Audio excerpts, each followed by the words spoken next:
abbreviated. There we go. So I just started. Welcome, everyone.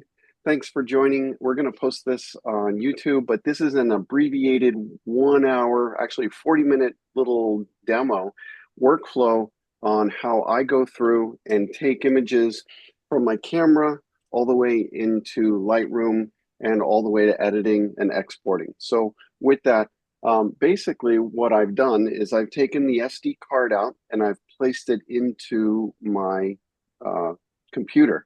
I'm going to go ahead and start sharing my screen and more. How do you share screen? Oh my gosh. I've seen it before. Share. Here we go. Share. And entire screen. Share again. Okay. Let me go ahead and bring up Lightroom. So this is going to be using Lightroom Classic. Hopefully you all see my screen. It's starting up with Yep, Lightroom got the Classic. same screen. Awesome, awesome. And first things first, I'm not going to talk about Lightroom catalogs and stuff like that. You're going to open up the catalog that you have working on. And the very first thing that you'll notice is, on the left-hand side, you have your panels of where your photos are. I use a different technique. I'm going to show you my technique, kind of like a hybrid of what Charlie did with keywords, but it's just a different way of doing it, right? So in order to start to begin to bring in your photos, for me, I've plugged in, by the way, you can't see, a portable hard drive. That's where all my folders and my files are stored. And so if I were to go through and on Finder, this is just within Windows environment, just within the Windows folder or Finder in Mac world. So over here, this one right here is my portable hard drive called 2025 photos. And then no name is the SD card from my camera. Okay.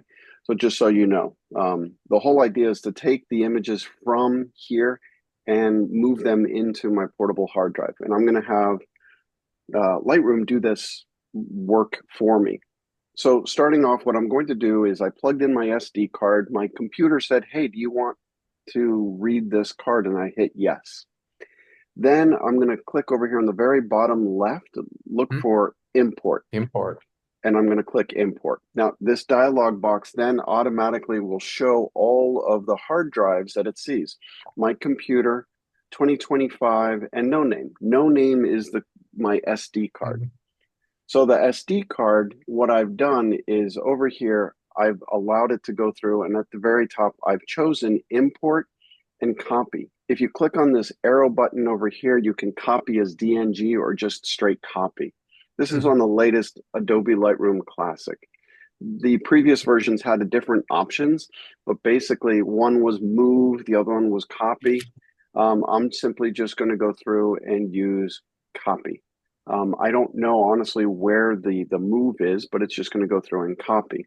You're gonna Now, you're gonna copy even if there's 600 files. well, here's the thing. Yeah, I don't pre-cull yet. So Right. what I've done so far is over here are all of my Over where? images. Now, in the middle. So all of Okay. these thumbnails are my images. Right. Automatically, it's gone through and checked them all. What I'm going to do Right. is I'm going to work from left to right. By the way, you'll notice over here, all the way on the left-hand side, it says include subfolders. I did this on purpose because my camera I shot on two different dates. And so in my camera, there's two different folders. So include Hmm. subfolders on the left-hand side will automatically look through subfolders on this SD card. So with all the pictures here, I've shot this on three different events. This is where kind of I work with keywords like what Charlie was showing. I have three different events, and what I'm going to do, because I don't want to bring them all in at once, the very Hmm. bottom over here, I'm going to uncheck all. I want to No. manually go through and check the ones in three stages in this case, because I have three different events. So over here, what I'm going to do is I'm going to select the first image, and you'll notice that it brightens it up. And then I'm going to go to my last image and Shift. hold shift. Okay. And now these are selected. I'm going to just click inside one of these boxes. Hmm. And so now this group is now selected, right? So this was when I went to the botanical gardens. So before I do anything else, I'm going to go over here and say, where are they going to be sent to? So at the very top, this says it's coming from my SD card. The middle says, what are you going to do with it? I'm going to bring them in and import and copy them. And then where are they going to go? By default, Lightroom is going to try to put it into pictures or wherever it send it. If you want to change it, in this case, I click right here on this image and I can Hmm. change it from pictures to anything else. So what I do is I'm going to pick over here other destinations and pick my 2025 portable SD drive. So you can see it's going to volumes 2025 photos. This is my portable hard drive. Now, underneath here, I'm going to always check build smart previews because I want those thumbnails to be something that I can look at and it's going to generate them right off the beginning. I'm going to always click don't import suspected duplicates because maybe I forgot and I already brought these in before. If I select this, Lightroom is going to take care of like saying, hey, you've already brought this in before last week, silly. Don't bring it in. I'm going to scroll all the way down to keywords. Now, this is kind of where Charlie and I write our inline.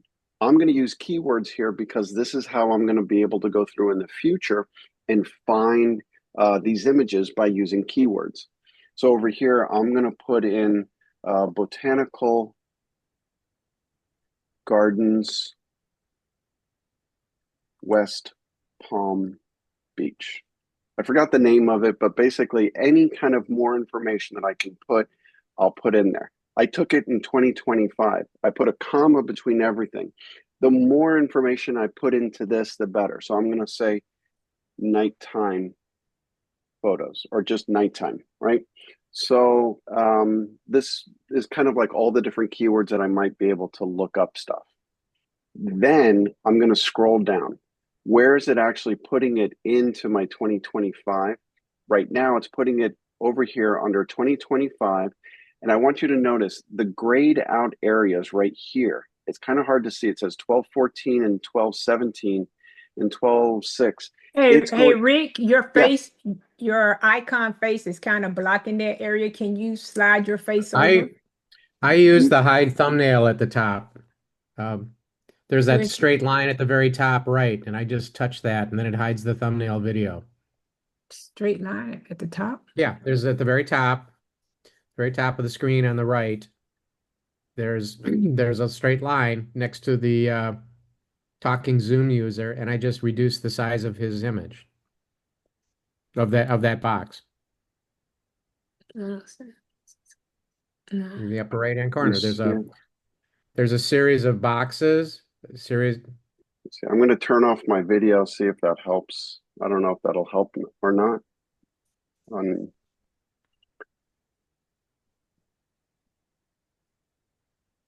layout. Get two monitors, you won't have that problem. Yeah, so I don't know how you can to You see do where it that. says talking? You see where it says talking Rick, Zoom user at the very top? Talking Rick, Mhm. And talking No, then Lenore, iPhone, talking. You no, see I it? don't. No, Really? and plus, no, plus I'm doing it from my iPad because I have my laptop with the. Right. But there's a little line at the top that reduces the picture of. does it look like two arrows with your Okay. Zoom meeting? So the Uh, Zoom meeting information that's on your iPad, mm-hmm. somewhere there should be a control panel for how Zoom is displayed on your iPad. Well, Speaker, gallery, center. Okay. Don't worry about it. Let's continue. okay. Don't worry about it. I don't want to hold up everyone. All right. All good. So what I've done here is I've selected my, sorry, now I got this thing floating for me. All right. So I have my images over here and I've selected just the ones that I want. I've given it keywords over here on the right-hand side, And then automatically it's going to be placing them where I want them to be here on my 2025 photos. Now, this is my portable SD drive, my portable thumb drive. This is where I can pick a different location if this is not where I want it to be. So over on the bottom over here, you'll see it says Macintosh hard drive 2025 and no name. So 2025 is my portable hard drive. So it remembers where it's supposed to go. From here, I've only selected again these. Now what I'm going to do is I'm going to, before clicking import on the bottom right, I'm just going to double check. I'm selecting the images that I want just for that event. I'm going to copy them. And in the previous version, I would use move instead of copy, but I don't see where that option is anymore. And where are they going? Okay. So now I'm just going to click import. What it's doing now is it's going through and copying those in and doing two operations at once. So it's bringing them in. And if I look over here, they should start to show up somewhere. And they're probably right here under 12/6. That's the date that these photos were taken. And you didn't put it in a folder or anything. You just imported them as a I copy. just import it. And so it's going to organize it by date. And we're going to go back and import the other ones, and you're going to see why, how this works. And automatically going to import it by date standard. That's something that I found that it does by default. And then after it finishes, I'm going to go through and rename this. As you can see over here, these are some photo albums by date. Those folders, then I rename them after they've been imported. Because if I rename them within the Windows or Mac environment, Lightroom is going to lose where they were, and then I have to find them again. So I'm going to rename this here through Lightroom once it's finished. All right, so I'm bringing these in. I can still start to do some more pictures. So I'm going to go back on the bottom left over here and click import because I got more pictures. Remember, I just grabbed a group of pictures. I'm going to click import again. And you'll notice, wait a minute, I only have my computer and my portable hard drive. The reason being is my SD card. I don't know if you see this. Oh, I turned off my camera. My SD card got ejected because that was one of the options. So I literally pulled the SD card out and plug it back in. I give it a second and it should show up over here. Here it is. No name. So I'm going to click on no name and I'm going to say do not import selected. Do you see what it's happening, what it's doing right now? It's going through and looking at all of these photos. And you'll notice now it's looking at the JPEGs. I don't want to bring in the JPEGs, but you'll notice automatically it grade these out because it says, hey, you've already done those. So again, I'm going to uncheck all at the very bottom over here. Uncheck all. I don't want it to do anything. So again, on the very top, where am I coming from? What am I going to do? And then where's it going to go? So now I'm going to scroll down and I'm going to look for my next group of pictures. My next group of pictures start here and they go all the way to right here. So this is another group of pictures. So I'll select those and place a check mark. Are you holding your shift key when you touch that? You know, it's actually, let me uncheck all. I don't want my JPEGs. Oh, yeah. So, before it didn't select none. Yeah, so check none, uncheck all. And then what I'm going to do is, I think I'm going to do this manually because there isn't that many of them. I'm going to hold command, select that one. Actually, and I don't even have to hit command. I'm just looking at the check marks right here. Honestly, I don't know how I can go through and not get the JPEGs. And there's a setting, Rick, back in your configuration stuff that says ignore. Ignore JPEGs. Yeah, and it did it the first time, which is weird. But then if you start looking at it, there's a kind of it's every other one. So it's kind of easy to kind of go boop, boop, boop, boop, and just get every other one. So now here are my RAFs. If you're using whatever camera you have, it's going to be the file format that your camera does for raw photos, if you shot raw. And over here, I'm going to do the same thing. Do all of this information and add keywords. And this is the mansion. Jensen Beach. Tuckahoe. Tuckahoe. Yeah, Tuckahoe. Thanks. Tuckahoe. My office used to be in that building. Wow. Yeah.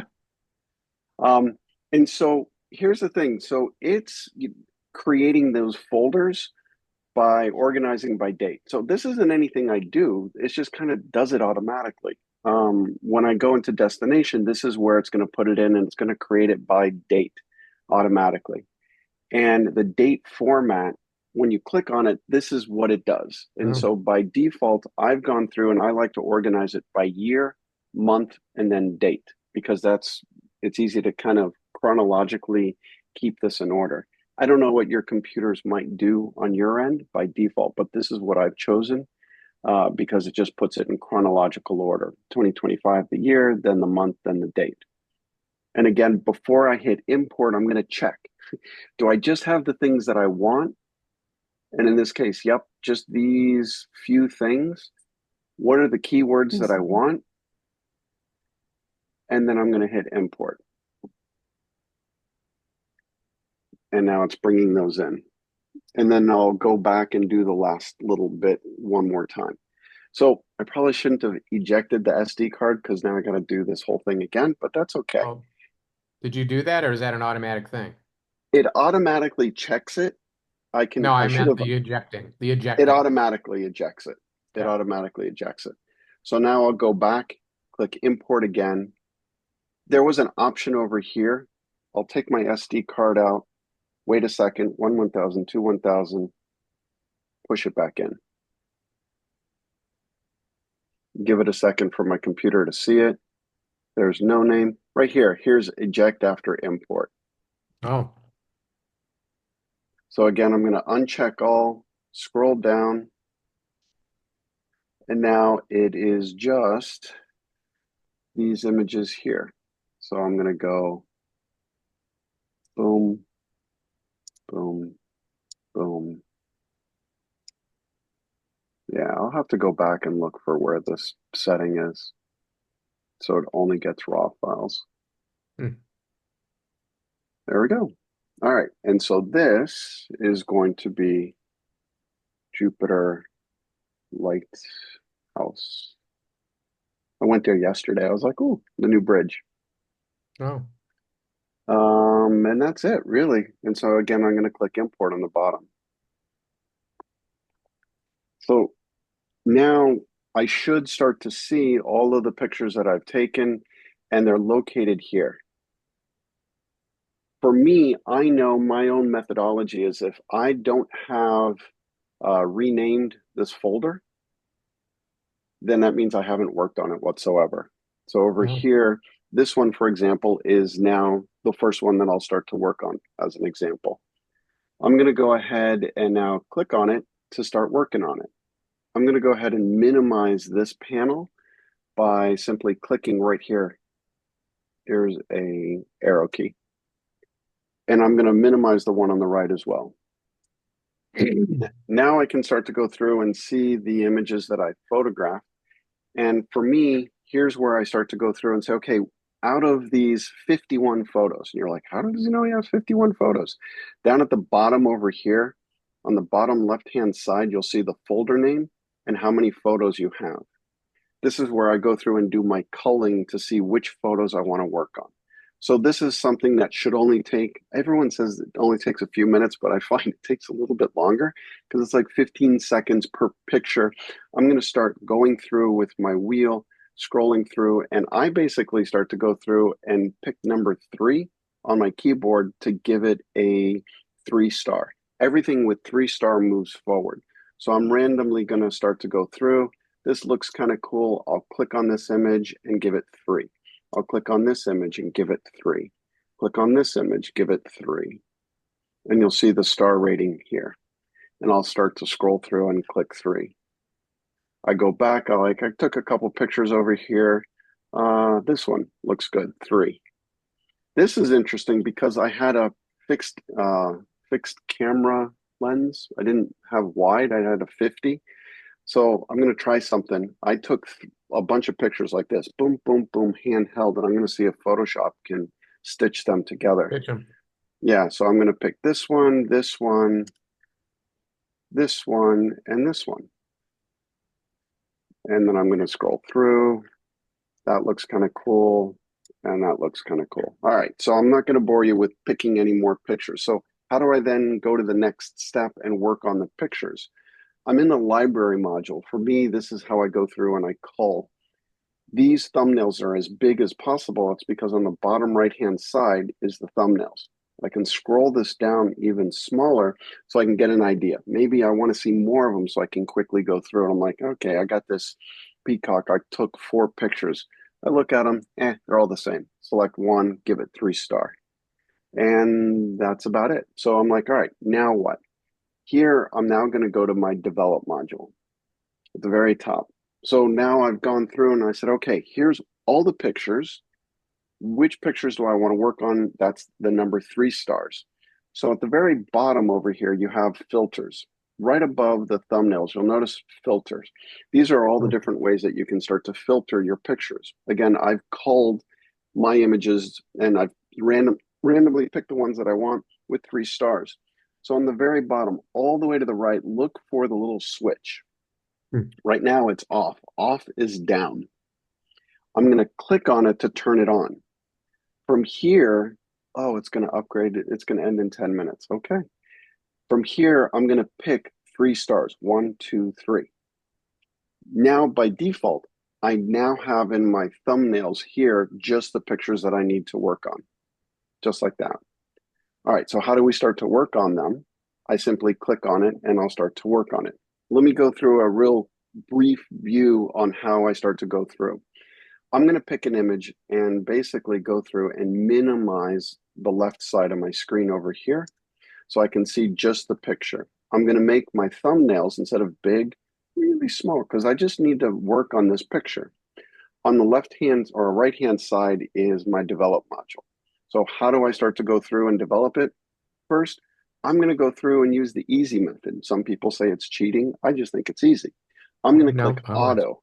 Always. Right? I'm going to click auto and see what it does. Always. Done, right? So now I'm like, all right, is it really done? Not so much, but what I'm going to do is I'm going to play around, and I like to start from the blacks over here and work my way backwards. Then I'm going to do the same thing over here with presence.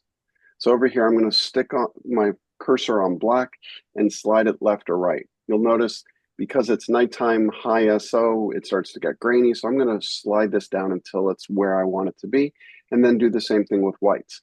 What I typically do is I swing this right to left, like one extreme to the other to see where I want it to be, and then somewhere in there. Same thing with shadows.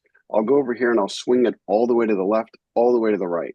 Like, okay, because I want to see the extreme. Where is the happy spot? And then I'll work my way backwards. Same thing with highlights.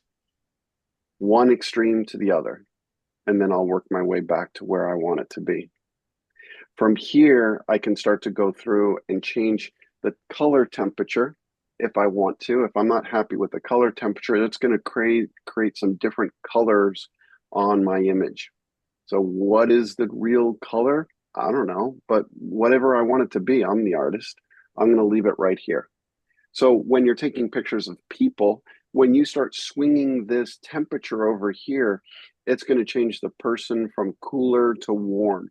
So everything. How do you will go be back to yellow. the how do you go back to the original color temperature? So the original color temperatures, if I double click on one of these, it's going to go through. It should go through and put it back to what it was normal. If for whatever reason, all of these, I'm just going to go crazy. I'm going to whack this out and just like, all right, I totally messed this thing up. This is just garbage. What I'm going to do is I'm going to click reset on the bottom right. Bottom right puts it right back to where it came out of the camera. So this All is right. exactly how it came back out of the camera. Then you'll notice everything is zeroed out right here. Then I can go back and click auto if I want and All start right. from there. So if I go too much, I think if I double click on that, yeah, if I double click on that, it puts it back approximately to 0. So that's good. All right. So let's say I'm good with this image, right? Since I only have a few minutes, I'm going to go through now and start to go through and do some other things. First of all, I'm going to go to the tone curve. The tone curve is completely flat. And what I typically like to do is have a little bit of an S curve. So what I'm going to do is come over here, and you'll notice this bar right here goes left to right straight. This histogram shows me all of my information. I got a lot of information over here. So what I'm going to do is move my cursor till it's like right in the middle of this area right here, and left click, and that adds a dot. And I'm going to bring it up just a little bit, just a little bit. You'll notice that if you do a lot, it does some crazy things. So it's just a little bit. Then I'm going to go about 2/3 of the way and left click and bring that down a little bit. And you'll see that it starts to create some things. It doesn't have to be a crazy S curve. This, as you notice, is really, really subtle. If I get this thing out of whack, like all I have to do is double click right on one of these, and it puts it, oh shoot, there, double click on it, deletes them, and then it puts that curve, gets rid of the curve and puts it back normal. And again, just a slight curve. There, I'm done. All right, now let's go through and crop it. At the very bottom, top over here, you'll notice these sliders. This is my develop module. This is how I edit. And here I'm going to go through and now crop it. I'm going to click crop. By default, this is going to lock it in the aspect ratio that it was shot in. And I'm just going to click and bring this in.